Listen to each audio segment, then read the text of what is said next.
Salut! Alors aujourd'hui il neige, donc rien d'exceptionnel pour une journée de mars à Montréal.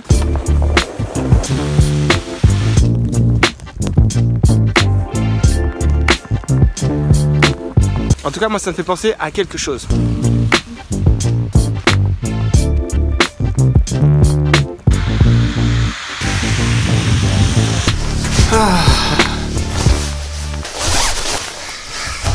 On est mis au chaud.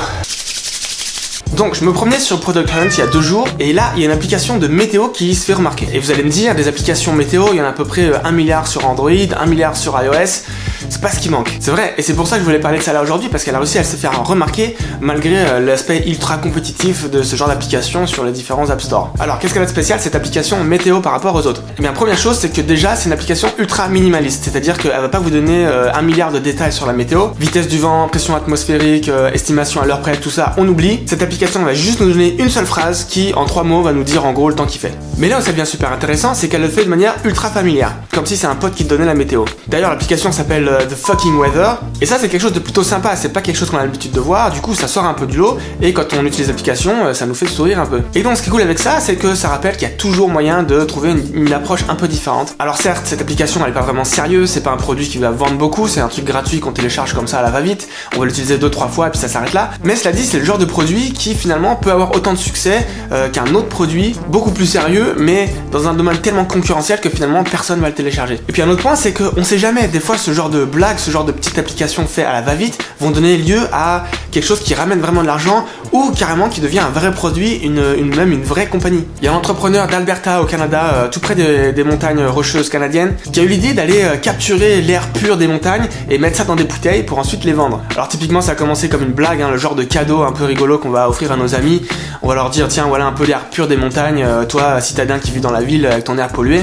Sauf que cette affaire là finalement elle a pas si mal marché et cet entrepreneur il a fini par aller vendre dans d'autres pays comme la Chine, là où il y a plein de villes beaucoup plus polluées, et là il a pu trouver des marchés, un max de gens qui ont commencé à acheter ces bouteilles là, et sa petite histoire de blague, bah finalement elle s'est transformée en vraie compagnie, en vrai produit, et voilà c'est comme ça qu'il se fait de l'argent maintenant. Autre exemple, et celui-là je suis sûr que vous le connaissez tous, mais rappelez-vous ce bouquin qui s'appelait Tout ce que les hommes savent à propos des femmes ou quelque chose du genre, et en réalité quand on ouvre le bouquin on s'aperçoit que c'est que des pages blanches. Alors pareil ça a commencé comme une grosse blague, le genre de truc qu'on va offrir à nos amis pour rigoler.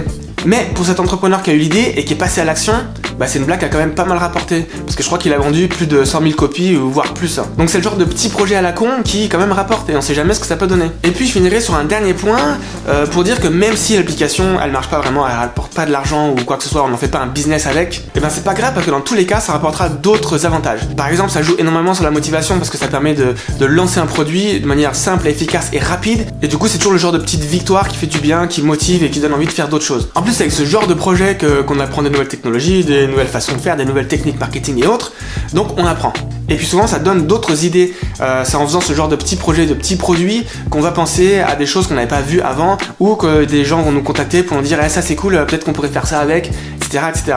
Et pour finir, surtout si vous êtes débutant, enfin débutant je veux dire vous commencez votre carrière, vous sortez des études, vous n'avez pas encore vraiment de compagnie ou d'emploi stable, et bien c'est exactement le genre de produit qu'on peut leverager dans un CV. Vos futurs potentiels employeurs ou partenaires, collaborateurs ou autres, et bien ils adorent ce genre de truc, peut-être même plus que les études, les diplômes et tout ça, parce que ça montre que quand vous avez une idée, vous êtes capable de la conceptualiser, de l'exécuter, et que vous prenez des initiatives, vous faites des choses, vous passez à l'action. Bref. Voilà c'est tout pour aujourd'hui, juste une petite vidéo très rapide, histoire de, si ça vous a plu, si ça vous donne des idées, ou si vous connaissez d'autres applications comme ça, dans le même genre, un peu des idées farfelues, n'hésitez pas à en parler dans les commentaires, c'est fait pour ça, et moi je vous dis à très bientôt, ciao.